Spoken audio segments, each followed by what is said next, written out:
I'm on the National Mall for President Trump's Salute to America for America 250. I was so excited to get a ticket.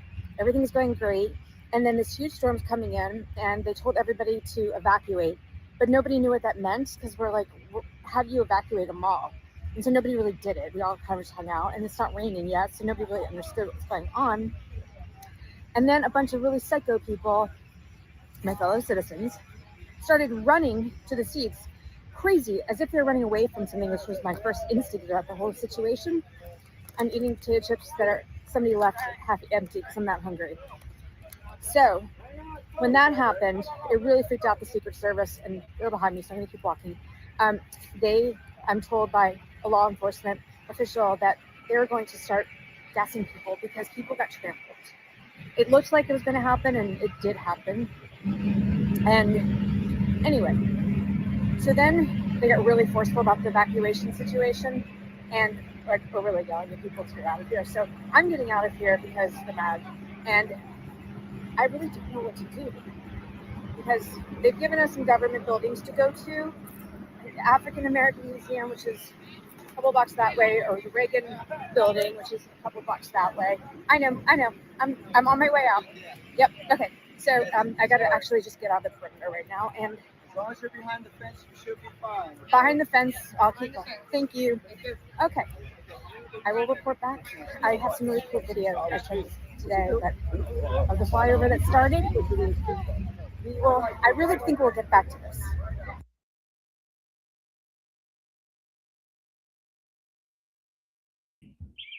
It's so funny. I ate a bag of chips someone left on the ground because I was hungry, and I ate a bag of chips.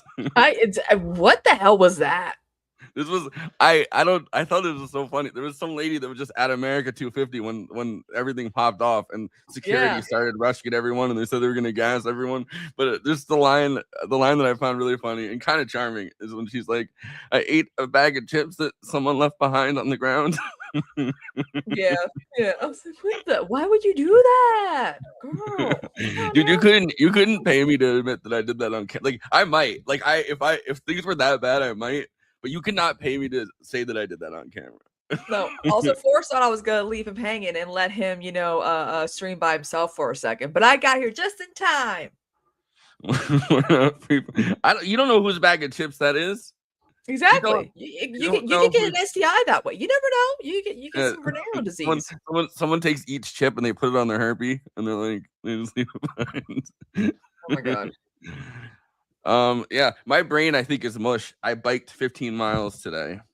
Oh, it's 80 degrees up here, and I'm dying. And then I jumped into the shower, realized there was no hot water, so it was just a cold shower. Like, I basically did that's not bad though. No, it wasn't bad, but I did like the Joe Rogan cold plunge. But look at this. I'm like, I don't know if you can see, I'm like, you can see the sunburn that I got. Oh, damn. Yeah. You know when you're in the passenger seat of the car, right? And you realize like your one arm is darker than the other one. Yeah, because you have your arm. Have you ever fallen asleep kind of and fallen asleep for a minute and taking a nap in the car and that happens? Yeah, that's crazy. I've gone on like road trips. I went on. Well, I've told you about like the road trip I took from Texas to New York. Yeah. And like that kind of stuff happened to me the entire time. Yeah. So nothing happened, right? But there's no news to discuss. We're just gonna shoot the shit, right? Yeah, nothing happened this week. It's. I am Haley Stevens, and I'm here to be your next senator from Michigan. Things should not be happening in early. Like, I feel like this is when things slow down. August. Yeah, the Supreme Court is on their vacay for the unseeable. It's like, what the hell? Why is everything happening all at once? Yeah, I don't know. Everything, everywhere, all at once. Yeah. But the Grand Platinum stuff is crazy, and people are being really annoying in my mentions about it on all sides. The craziest is like, hey, same here. There's like a certain amount of. I didn't even introduce us. This is Absurdity Space. I'm Forrest Miller. This is Christina Oakes. I think most people that are watching this already know that. Yeah, everyone's like, "Who's that guy?" Just kidding. Oh yeah, congratulations on your 5-year movie night extravaganza anniversary. Hell yeah. Yeah, and we did an hour-long after party where we did our best NPR impressions. Yeah, I was like kind of, because I haven't really been drinking it, and like I was kind of like kind of feeling tipsy by the end of it. Yeah. And I didn't even drink that much. I drank a tiny bit. Yeah. But yeah, with the I talked about the Graham. Exactly. Who are we? Who are you? With the Graham Platter thing, I was like over here, like a lot of us were like, I was kind of indifferent. Like I'm over here like, okay, people can change and grow. Awesome, cool. He's admitting it. But you lied to us when you said there was nothing else coming out there. And that's my thing. Well, I always assumed there was going to be. I mean, I didn't think it was going to be like, because everyone can say, oh, he raped children in Iraq or whatever. I'm like, it's bad enough that he came out and actually raped a woman, but you don't want to make up shit like that. Because the craziest is like, oh, you guys didn't care what he did to brown people, but you care when it's a white person. And it's like, yeah, I get everyone has something to say. And it's like, but none of you guys are being helpful, though. I assumed there was going to be more. There was no way that there wasn't going to be more. I assumed it was probably going to be really like pretty bad. I thought eventually we were going to hear stuff about like what he had done in like Iraq and Afghanistan. That's what I was thinking too. I'm like, it has to be like, oh, what he actually did, but it wasn't even that. And it's so weird because everyone's, shit on Majority Report, even though they were wrong and whatever. But like 2IT's like, Anna's over here like, I was sexually assaulted on a walk one time, and that made me leave the left or whatever the hell. And now she's like, this woman didn't report it, therefore she didn't. She's didn't lying. Anna not report it on a home like? But also, I feel like her reaction would be different if Graham Platter had been homeless at the time. So yeah, that's probably what it was. That's probably what it is. I don't know. There's conflict of interest stuff too, where Ryan Grimm. Yeah, you mentioned this. I didn't know that. Ryan Grimm's been friends with him for about like 10 years plus, maybe 15 years. I can't remember if it was like 2011 that he worked at. So it's like it's been a long time. Like it's been 15 years. I think it was 2011 that he started working, and Ryan Grimm wasn't even working at The Intercept yet. Ryan Grimm was working at HuffPo as the as their Washington D.C. correspondent. So he was like, so that was like way back. And he was working at the Tune In or whatever, the place where all the DC consultants hang out, which sounds terrible. Everything I've heard about it sounds terrible. Yeah. But it seems like, this is how I feel too. It's like, yeah, same. We all. I felt. I was like, it's not our place because again, Maine is just a weird state. Like it real. Like people underestimate. Like are like, what about all the Black and Jewish voters in Maine? I'm like, there are none. I completely understand that a lot of people don't feel comfortable approaching the authorities about a sexual assault, and I think that if I was a woman and I had something happen, like I might not be comfortable. Like I really don't like police. I don't trust what's going to happen with police. I don't trust the whatever it's going to come out with when you go to police and like the victim blaming stuff that happens and like a lot of that stuff I don't trust. So I'm not. When I say that, I'm not. It's interesting that that's like Anna's go-to because she uses her own like sexual assault, which is terrible, but like she uses her own what happened to her, but then she also didn't report it, which I mean sometimes maybe that's the right move. Like it's hard to like I don't know how you really track down like a homeless person and you don't know who they are if they go to therapy and talk about it, because again and I mentioned this earlier, back in the day a lot of women who were raped who didn't have much support would go away if they got pregnant, put the baby up for adoption, come back like it was nothing happened, and that's kind of hard to do today considering, the type of society we live in. But it's like even Mad Men, like that's obvious, but Mad Men has a good depiction of not good depiction, but the kind of the blurred line when Pete Campbell goes, like I think it shows what used to happen pretty well when Pete Campbell kind of like just approaches Peggy when like one of the first episodes of Mad Men in the hallway and like has sex with her kind of really like roughly in the hallway and then she has to go away, and it's like that. I think Mad Men like does some really interesting like showing of those kinds of things, but I think rural Maine is still kind of, I'm not saying it's like that, like you can obviously get an abortion at like a clinic and stuff now, which at that time you really couldn't, but I think that rural Maine still has that kind of some of that kind of stuff where it's like it's hard to contact authorities and you have to go pretty far, I think, sometimes to get medical treatment and like and also have rape kits actually get tested and investigated and all that. But another thing too is like the woman that was part of the I guess we could call it the Nothing Burger New York Times article, because it's like, well, I mean, she's like, what about me? What about what he did to me? And I'm like, he roughly grabbed your arm. Like, that's not comparable to rape. And you had an agenda with your story. This woman doesn't, because she didn't want to, she even didn't admit to anything in the New York Times article, which, by the way, I'm like, they actually goes to show where the New York Times priorities are, because they didn't actually do real journalism, do real investigative reporting. They could have probably found that stuff out. Even when they were saying anything. So a couple things about that.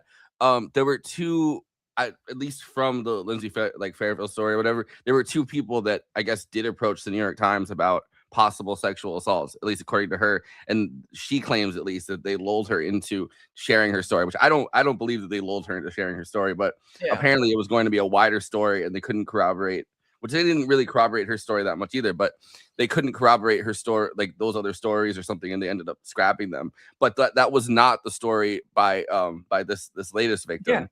That she actually didn't tell the New York Times anything at the time because she wasn't sure she wanted to come forward. And shares, or at least claims that she shares Graham Plattner's politics and like wanted to see the campaign succeed, but it kind of got to be too much, and then she came forward. And there's like obviously it could be triggering to see like your rapist, and I'm sure he's everywhere in Maine right now. Like, I mean, like I'm sure they've blanketed, like I'm sure that's an incredibly triggering and traumatic experience for someone who's watching TV or something, and like I'm sure he's all over the place, although I'm sure Susan Collins is more. But at the same time, there's like people are like, oh well, why didn't they're like, oh well, if Graham Plattner knew he had these skeletons in his closet, why would he run? I mean, on top of the hubris that comes with being kind of the narcissistic personality, that's like, no one's ever gonna catch me doing these things, you know what I mean? On top of that, well, and I feel like no one cared. The Democrat Party didn't think Maine that Graham Plattner would probably get any traction, because how many times have they tried running Kim's in Maine against Susan Collins, and they went nowhere. So they probably were like, but then when the Apple research started, they're like, some of those campaigns, she's like pulling Assad numbers, against like random Democrats who now are going to try to enter the Senate race. Like there was one that I saw where Susan Collins got 67, and then the woman, like one of the women who are trying to enter the race against her right now, got 37% in like 2014. It's like a crazy disparity between the two, considering like the numbers of Mainers that ended up voting for Kamala in this last election. Like it's interesting too, because I mean I don't like all the liberals who are like, we told you so. I'm like, first of all, you shut the fuck up, because you guys still support Andrew Cuomo, Bill Clinton. They were just promoting Eric Swalwell 6 months ago, wasn't it? Like not even 6 months ago. It was like 2-3 months ago, barely. I was like, what the hell? Although I did manage to ratio Neera Tanden. I managed to ratio Neera Tanden off like by a lot. Like her comment on something. When she was like, say what you will, but the establishment bets candidates, and she has like 2.9 or 2.9k likes, and then I just wait. I'll put it on screen. Everyone's like, yeah, hell yeah. This cool story, bro. Which I think this was supposed to be a pro Eric Swalwell meme. I think with the king. So it's funny. It's supposed to be. Like again, it's like liberals are not the ones who can gloat here. In my opinion, it's leftists of color who were like, earlier on, guys, these red flags seem like they're not gonna stop. I don't think anyone should be gloating. It's a sexual assault story. Yeah. It's just it's weird. It's weird to like try to score points off someone else's trauma. Meanwhile, the left was like, oh shit, with Eric Swalwell, it's like none of us were like told you so, because we didn't know anything about, like, he didn't have like any other red flags leading up to this story. So it's like, oh shit, he just needs to drop out. And that's how we reacted. But Swalwell did. No.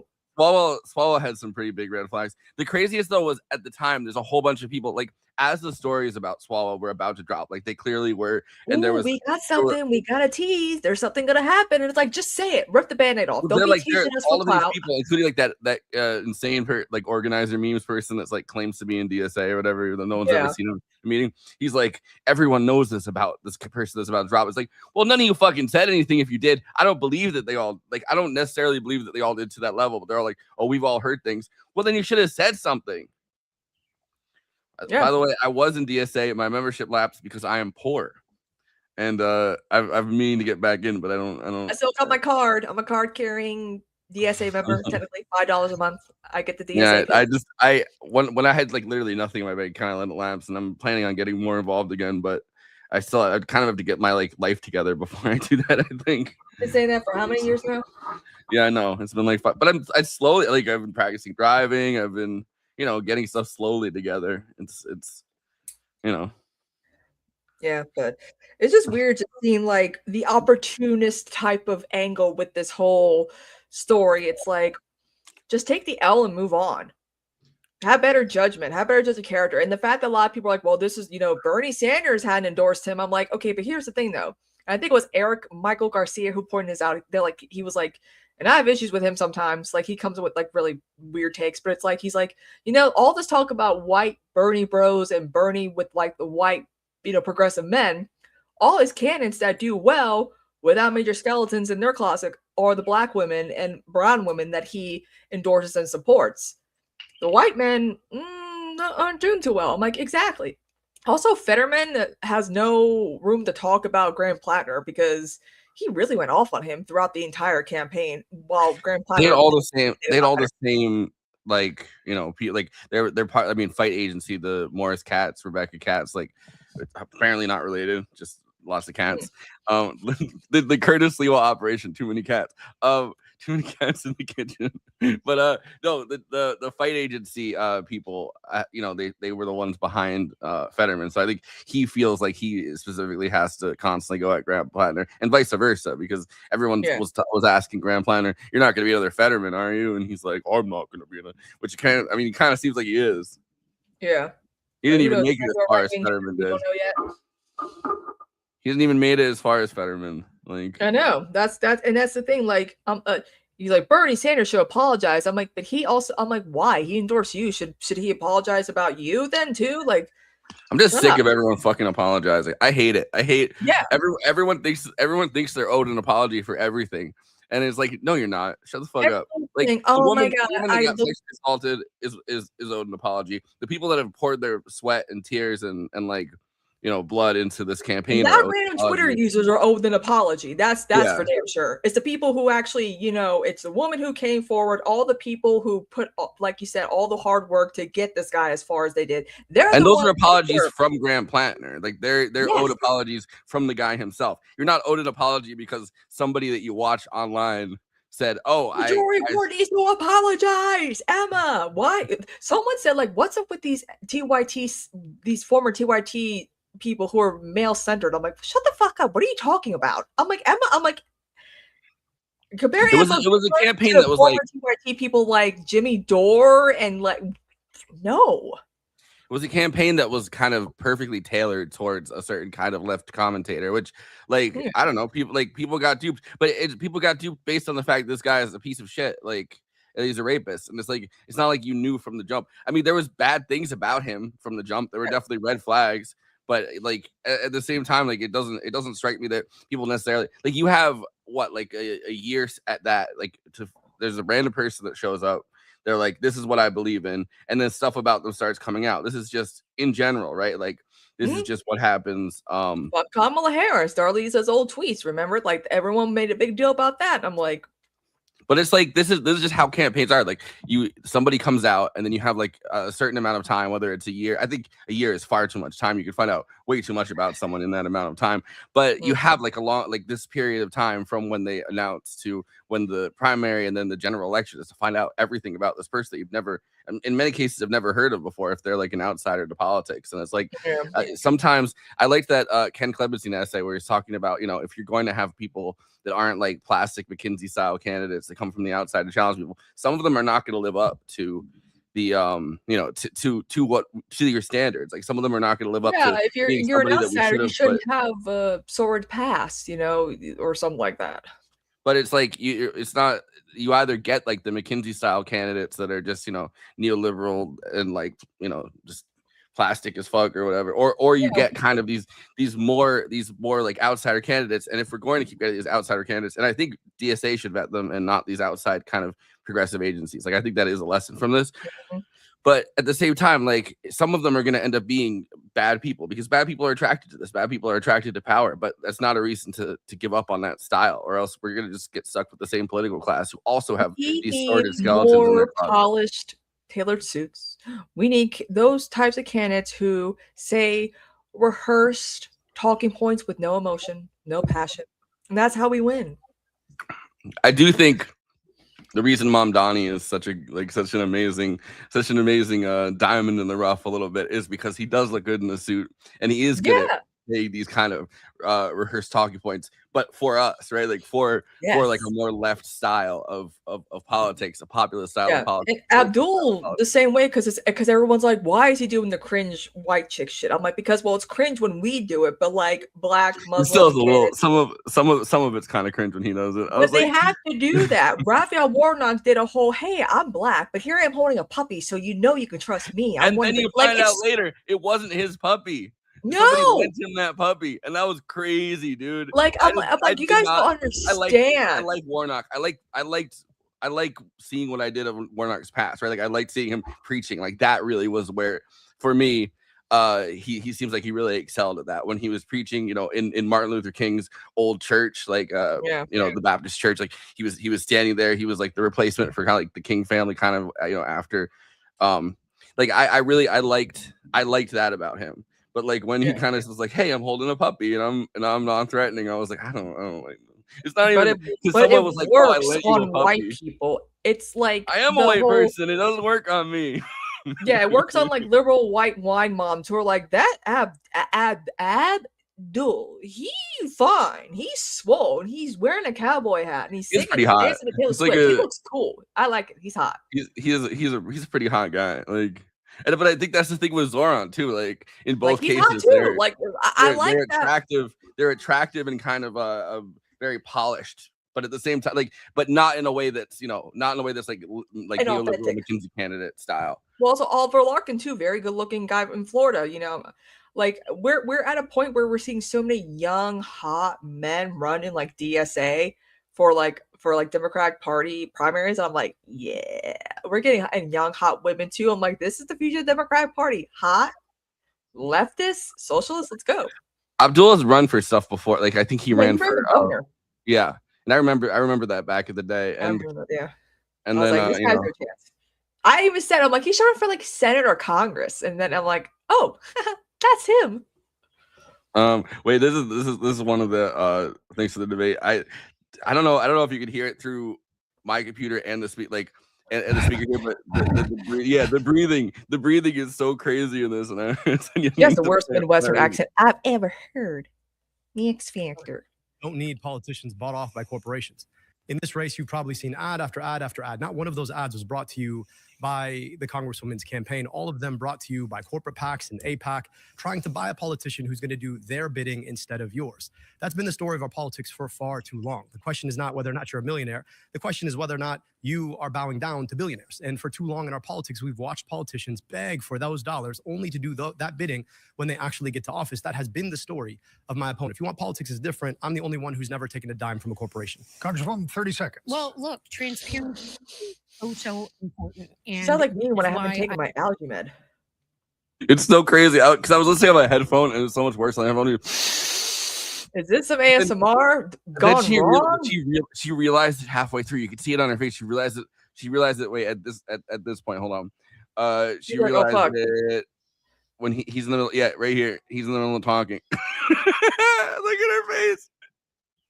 Yeah, and she's trying to hold in, breathing in through her nose, and he's talking. I bet her like AIDS on the side were like, yeah, you gotta, it's like slow down there, Koki. Yeah, I mean, like in a real world, and I saw someone tweet, this should not be a competitive Senate race. Like it just makes like I just think, I'm Haley Stevens, like she just got that Midwestern accent that's so annoying. It's crazy that Bobby Hill is voiced by Pamela Adlon.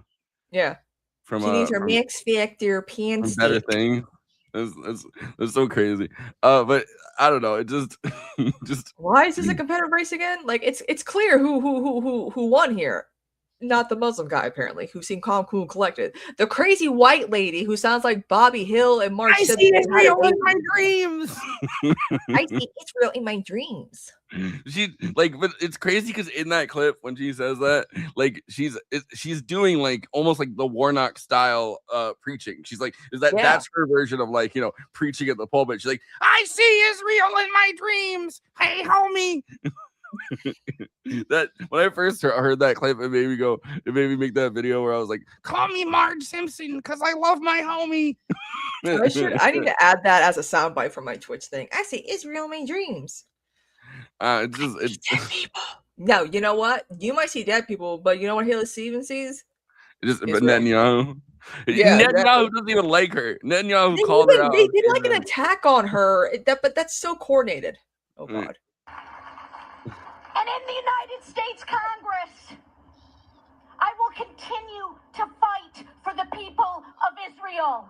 I will continue to fight for Israel's existence. Israel comes to me in my dreams. I see Israel's future, and I know that Israel will continue to exist for the Jewish people. And then, like, why is that guy's wearing a Democracy Now hat? That guy right there is wearing a Democracy Now hat. The average median voter, perhaps. I don't know. But no, the average median voter loves free healthcare and hates Israel. What are we talking about? But then who's Gaddy? I wonder who Gaddy Moses is. Was it just a hostage? That's probably just a person that was a hostage, right? Yeah. Kidnapping of Gaddy Moses. This is his own Wikipedia page. 1979? Is that 79? Oh damn.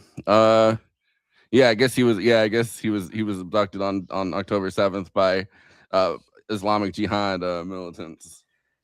Damn, so he wasn't even one of the ones that were taken by Hamas. Yeah, what the hell? I would be pissed, dude. I would be Every pissed terrorist organization I don't like is Hamas.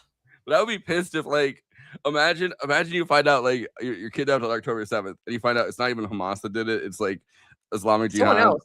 Yeah, same like, day, different terrorist. Well, it's just PIJ, like, because they're like allied together within Gaza, but it's like I'd be like, can I get transferred to like the Hamas wing at least? Like, like, yeah, exactly. I'm like, they give me candy. Like, you see that Rahm Emanuel spoke out against Israeli aggression. Conan was talking about that with us last night. Yeah, the same Rahm Emanuel who basically ruined Obama's like whole He was also like in the thing. IDF.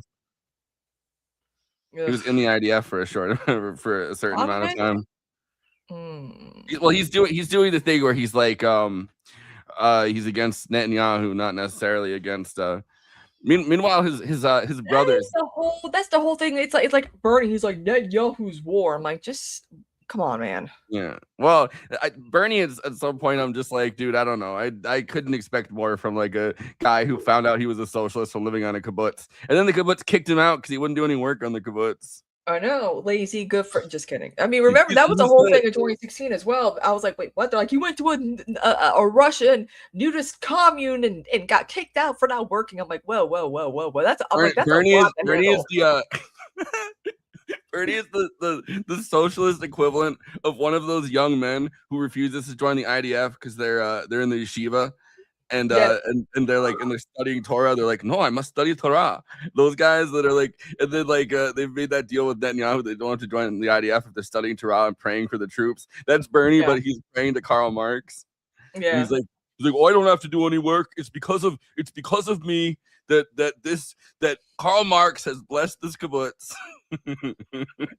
he's instead of an Orthodox Jew, he's like an Orthodox Marxist. Yeah, there you go. Like, I must study Das Kapital. Das Kapital.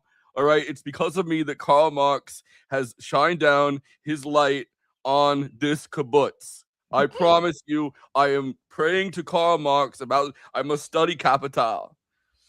Yeah. they're like, please, Bernie, this kibbutz is a mess. We need your help. And he's like, I must pray to Karl Marx. I must learn. All you gotta do, Bernie. That's all you're doing. Yeah, funny. It's true. Bernie was kicked out of a kibbutz in 19. A nudist kibbutz, and yeah, that was the weird thing. It's like Bernie Sanders was part of some nudist colony, and I'm like, wait, what? I'm like, first, slow down. There's a lot of weird. I mean, 'cause I think the nudist part was that I was like, what? I'm like, Bernie had a very interesting life before he got into politics. Remember that show he did where he would just go to the mall, walk around, bang. He was mayor when he did that. But when he was mayor, he was doing all that cool shit. Do that again, Bernie. He made a. I've always really liked this about Bernie because I've done the same thing. He made a he was paid to make a Eugene Debs documentary. Yeah. And I was also paid to make a Eugene Debs documentary. So me and Bernie are Bernie Sanders. But I've never been to it. But they never let me on and not do any work. Oh, they see me coming. The whole kibbutz is like, we're out. Yeah, we don't want to see all that. They see me coming. The whole kibbutz joins Likud. they're like we have no longer on this kibbutz. Like, yeah, we're out. they're out faster than the people on October 7th.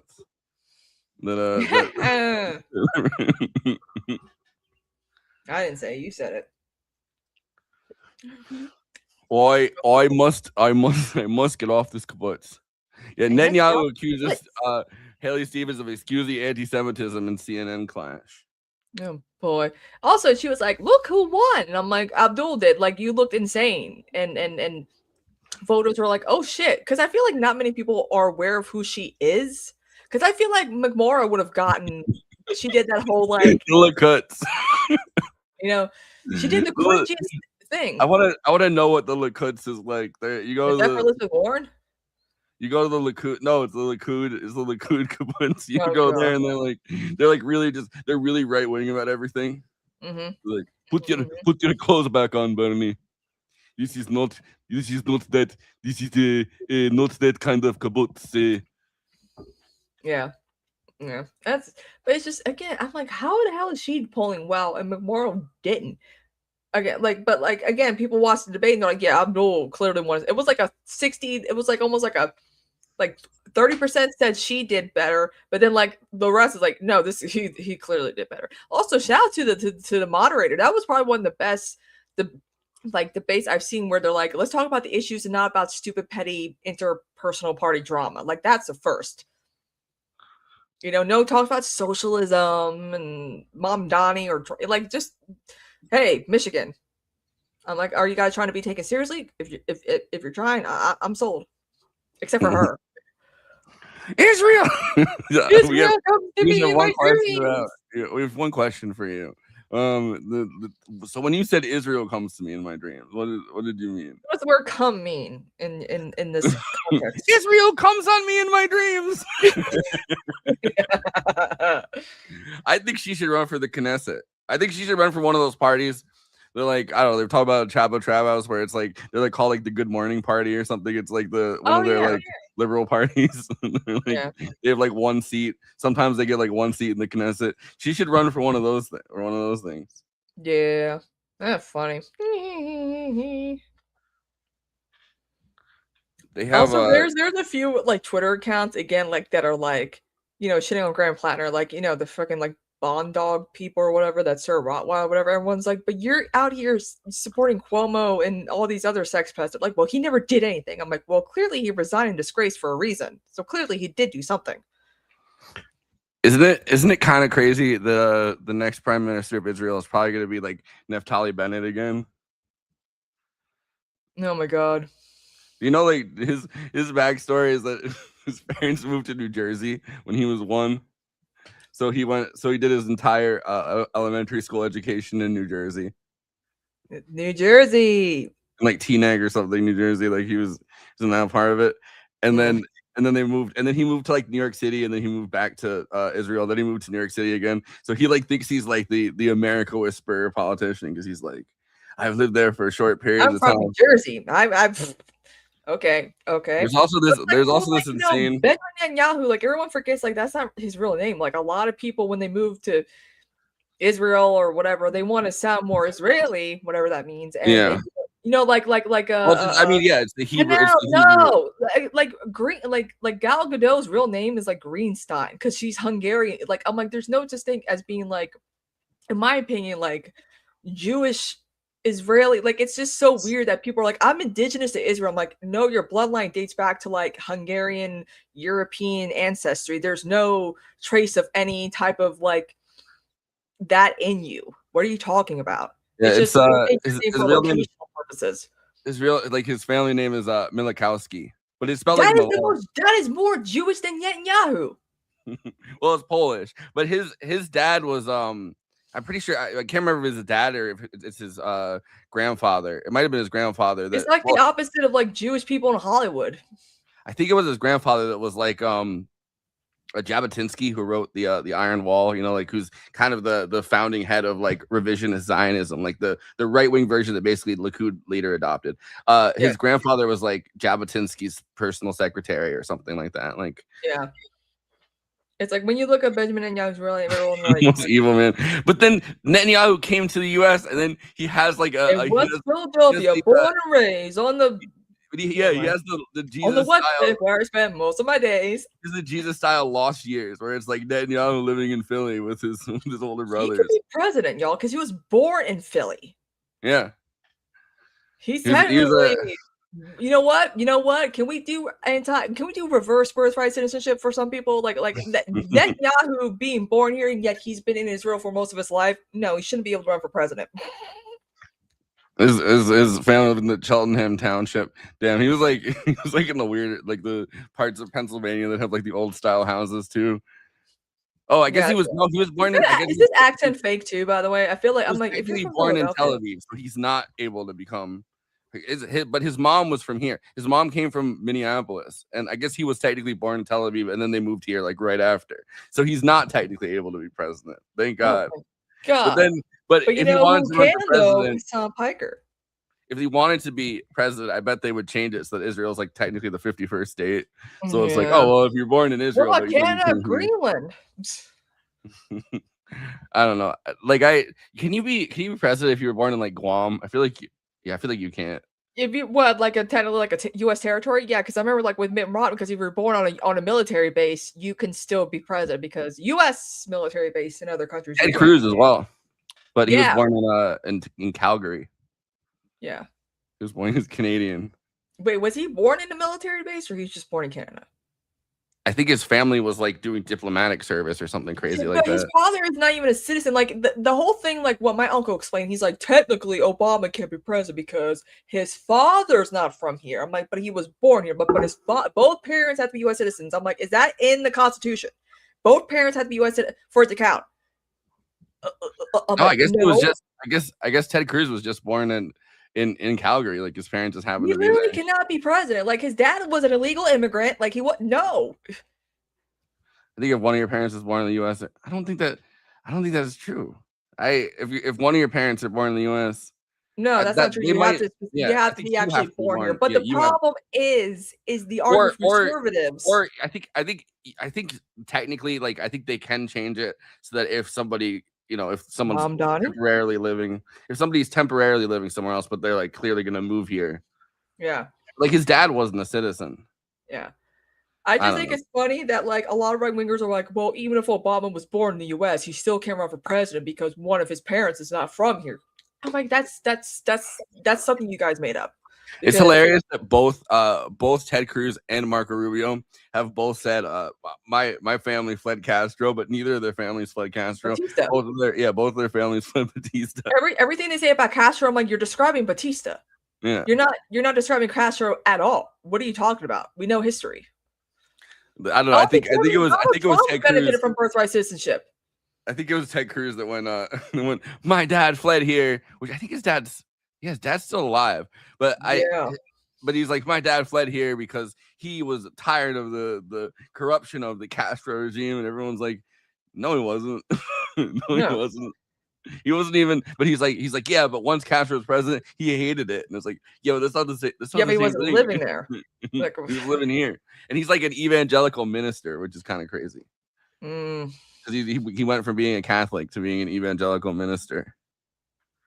That's and crazy. Israel came to. Yeah, that's why they say Cubans are the whites of the. I was like, well, no, it's Gusano Cuban, like the ones that are here. I shouldn't have used that term, but the ones that are here like Cuban Americans, like that cast of Cubans. Yeah. Kind of, but not all of them, because there are a lot of Cubans that fled, like, you know, long before it was the Castro regime, the Castro government.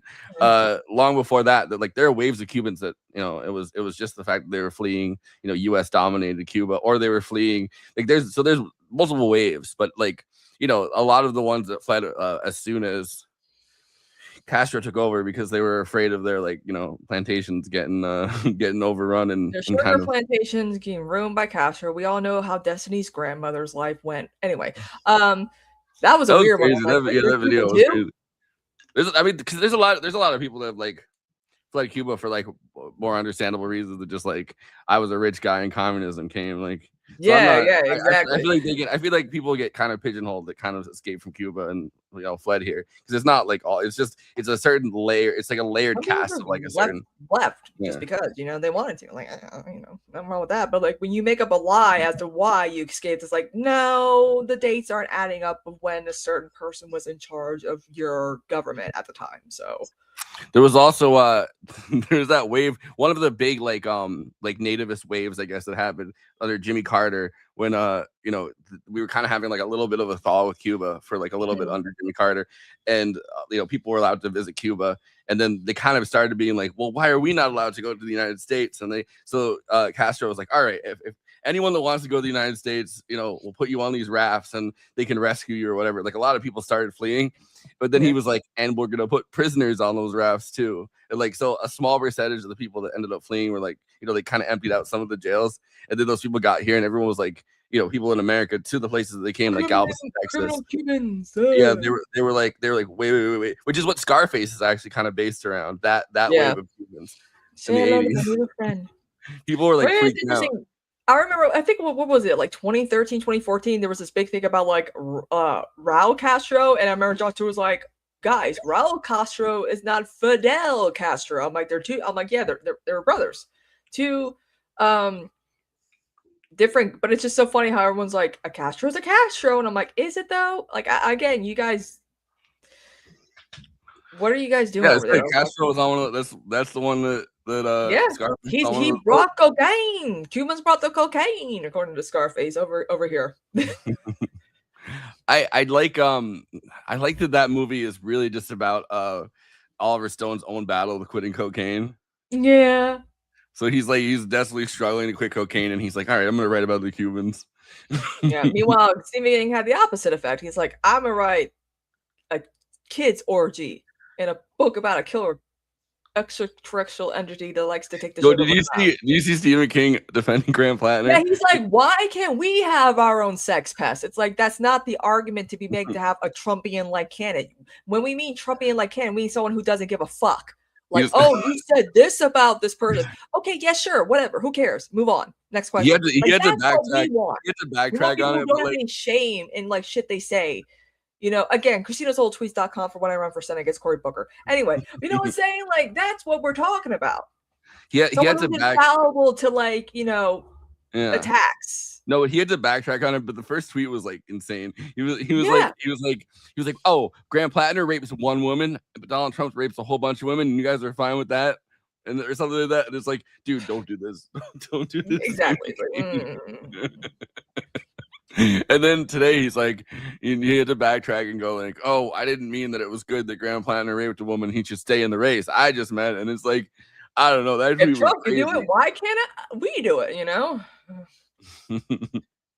Grant Plattner got to rape more women. I think that's what Stephen King was trying to say. Yeah. Brought to you from the author who brought to you Cujo and whatever. Yeah, but like when people say, "Oh, what the author that brought to you Pet Cemetery," it's Grant Plattner. But it's just so funny when people are like, what do you mean? What does the left mean when they say they want Trump-like candidates? We're talking about candidates who are like, oh, you said this about Israel. Yeah, okay, sure, whatever. Next question. That's what we mean. I was listening to Chapo at one point, and they called the Grant Plattner thing like the monkey's paw for people that wanted their own Trump. Yeah. Like you get like the curled monkey paw where it's like, oh, you want your own Trump? Well, here's a rapist, and it's like, fuck, the liberals, the Democrats, you know, during COVID, they're like, you know, we got our Trump. but it's a good one. It's Andrew Cuomo. He's the good Trump. He's a bully. He don't take Trump's bullshit. And I'm like, but I feel like Graham cool. Plattner is like the left's Trump. Like it, like because he says whatever the fuck he wants. He might be the left's Pete Hegseth though. Yes, that's more like it. I think it depends. Nazi if he stays, chronic alcoholic, stays in the race, yeah, you got a military background. Yeah. If he stays in the race, and if he was to stay in the race and he won, he might be like liberal staying Trump. in the race. I don't think he's staying in the race, but if he did and he won, he might be. He might. He should play that soundbite of Biden. Like this is what I have to say. I'm staying in the race. We are kind of like, I feel like we are like playing out like June 2024 again. Oh God. Which like I feel like we're kind of moving forward because every argument. Are we though? I feel like online they're still stuck in 2016. Well, because every argument boils down to like 2016 or 2020, right? Yeah. And like now we at least have like a 2024. Yeah, because it's like, oh, short amount of time to replace someone. Where have we seen that before? We will finally move on to the next 10 years of discussing 2024. Well, we're trying to like we're trying to get we're all trying to get the person out, but they won't get out, and it's like but they're trying to like replace them at the same time, and it's like this is kind of 2024. Yeah, this is how in 2024 primary animal farm, whatever. You know what I'm saying? Like. I saw so one of the people that are gonna like possibly replace Graham Plattner is Roy Jackson, and I noticed this, and I kind of regret looking at it, but he looks like Susan Collins, but like he looks like Susan Collins' son. I'm trying to find the post I had about it. Yeah, he looks like he could be Susan Collins' son, and yeah, this is the wait. And I now I hate that I did this to myself, but it's like, look at. Are you ready? Yeah, and then put it in. Oh man! So he had a clip where he was like, "I've known Susan Collins my whole life," and I was like, "Wait, are you his son? Are you his son? What's going on here?" I mean, I don't know if he wants to take out his mom. I'm not opposed to it. I just want Susan Collins to go. So if it's Troy Collins Jr., I don't give a fuck. Yeah, that's what he should change his name to. Then people are like, oh wait. Thing is, Trump didn't even write the art of the deal. Like that's the funniest part of it. Every time he books out this movie, I know who wrote that for real. I saw the ending. I got 3 rules. Mom, you're fired. We're going to Washington, and we're going to tell my mom, get out of here, Mom, you're fired. My mom's been in here for too long. It's been too long. She's been corrupted by big money, by dad's money. That's right. Yeah. Like, she's been corrupted by corporate interests. That's right, my dad's company. Yeah, that's so funny. Yeah. Hey, you know, sometimes I wonder what life would have been like had Kennedy not gotten assassinated. Bobby would have took over, and then Ted Kennedy. It'd be like luxury space is a meme. Yeah, but Ted Kennedy could have never done it because. Well, I'm just also saying, what if that never happened? Because we gotta think about it. If Kennedy was alive, then certain things might not have happened, like him killing that teacher in that car crash. Yeah, well, because the reason we keep forgetting that Ted Kennedy. Well, the reason that Chappaquiddick happened was because Bobby Kennedy got killed. Yeah. It was the girl next to him was one of Bobby Kennedy's like lead organizers. So if Bobby Kennedy hadn't gotten killed, Chappaquiddick wouldn't have happened, and then Ted Kennedy could have been there. I don't know. I guess I think he was like the most awkward. I feel like out of all the Kennedys, I feel like Ted Kennedy would have been the best. He was like before Bernie. He was very much like Medicare for all. Yeah, well, he ran against Jimmy Carter. Yeah, and didn't go that well. Well, yeah, because he tried to run it a few times, but Chappaquiddick happened, and they're like, "Remember when you killed that teacher?" And it's like, it wasn't even that brought Ted Kennedy down. The big thing that brought Ted Kennedy down against Jimmy Carter is they asked, "Why do you want to be president?" And he couldn't answer for a full 30 seconds. Yeah, I would be like, I should have just carry on my brother's legacies that couldn't be. You could. I think he was trying. I think he was searching for an answer that wasn't that. So I think I do think that's the reason why he still should have. I felt like I would be like, to continue on the legacies that my brothers couldn't. But he had like these big fiery speeches where he talked about how he wants to rescue the Democratic Party from like the centrist kind of like right wing drift, and like he had great speeches about that. So I don't know why he really froze up. I mean, I guess there are some people that are like when they get in front of the big thing, and it's like it's time to tell people like why do you want to be in this race, and then he they wasn't kind of the freeze up. handsomest compared to his other brothers, but like I remember Maybe he also was afraid that if he ran for president, like not him as like he a might get conscious killed.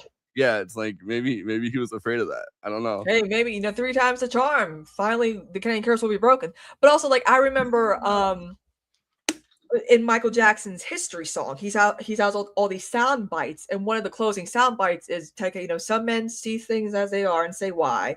I dreams of things that never were and say why not.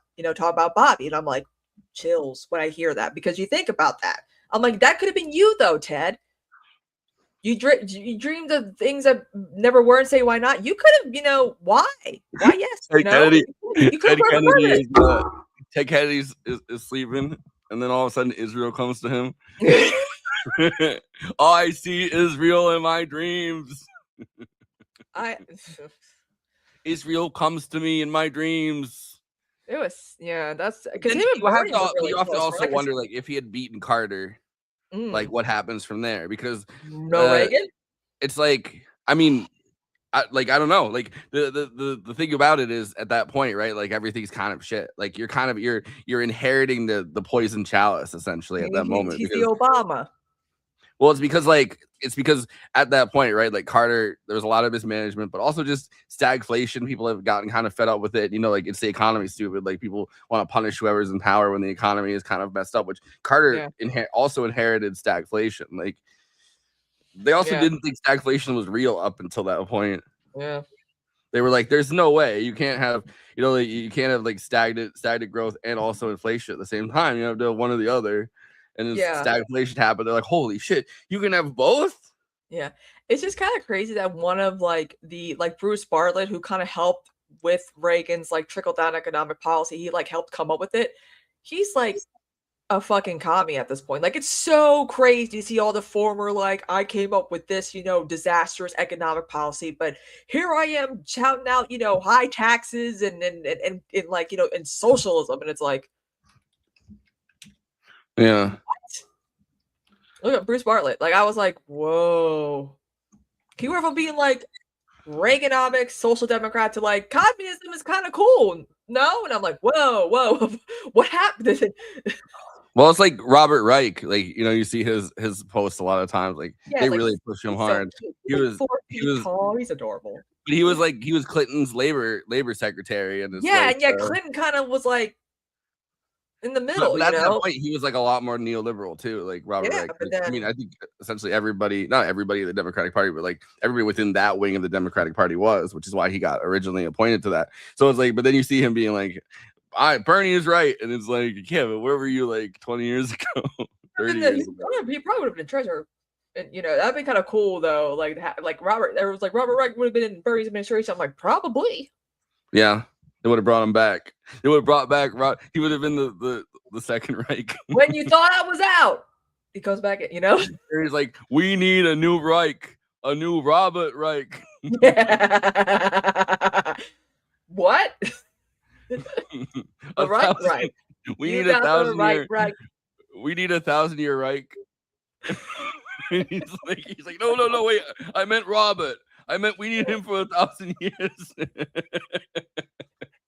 We need a fourth Reich. I mean another Reich.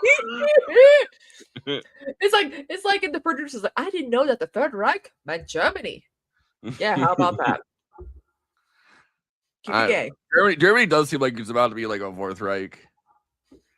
They've gone kind of crazy. They're back to doing about to get rid of like their great healthcare system over there, and I'm like, wait, what? Did you see the latest thing that in Germany now during COVID they kind of relaxed their rules on sick days? So it's like you could go there and if you were just like I'm sick, like but now you need like you need this doctor's note. The doctor needs to sign off. Oh God! Yeah. Oh. The doctor needs to sign off and say you've been as long as his name's on Mangala, we should be fine. Well, every doctor there is named Mangala, so. But yeah, so like they've been changing that part of it. But you know what I Great. think? You know what I'm a fan of? 1,000-year movie night extravaganza, right? 1,000-year podcast, right? Oh my god. Did you ever see Triumph of the Will? Yeah. Like everyone's like, oh my god! Like that was the funniest thing. Because that was like when Michael Jackson was promoting his History album, everyone was like, he did like a military style thing with like revealing his statue or whatever, and dying. Everyone was like, this is like Triumph of the Will and fascism. I think I was too young. I think Stalin. I was a freshman in college. I think I was too young to really appreciate Triumph of the Will. I was like, this is boring. But I don't think I knew. If we're gonna, Conan should really prepare himself for the Titanic movie. He should watch the Nazi propaganda film about Titanic, how the ship was taken down by the Jews instead of the iceberg. That's a real film. There's that great Pete Seeger song, When That Great Ship Went Down. Yeah. I'm sure he's not the one that wrote it. I'm sure because he recorded a lot of like classic American songs. I'm sure that's like one of the classic American ballads. But he has that line where he's like, he was talking about like when it's singing, and they really were singing like "Nearer My God to Thee." Triumph of the Will. Triumph of the Whale. Triumph of the Whale. The Whale. Free Willy. Will you be there? The story there? of Jonah. Jonah gets eaten by the whale. Triumph of the Whale. You know, they let Leni Riefenstahl after World War II. They just let her become like a photographer. I mean, I don't know what else they were gonna do with her, but it's like she was like the main propagandist. She became like a nature photographer after that, and like she's like, look at the majesty of the nature. Yeah, it's beautiful. It's beautiful nature. Like when you see a white Argentinian with a German sounding name, like my great grandfather migrated here. I'm like, from where exactly and when? I guess it is kind of a question, like how far down do you go with like, you know, just ending the lives and careers of like people in the Nazi administration, like the propaganda department or something. Like obviously Goebbels gone. Well, Goebbels took himself out, but it's like, well, Goebbels is back. His name is Stephen Miller.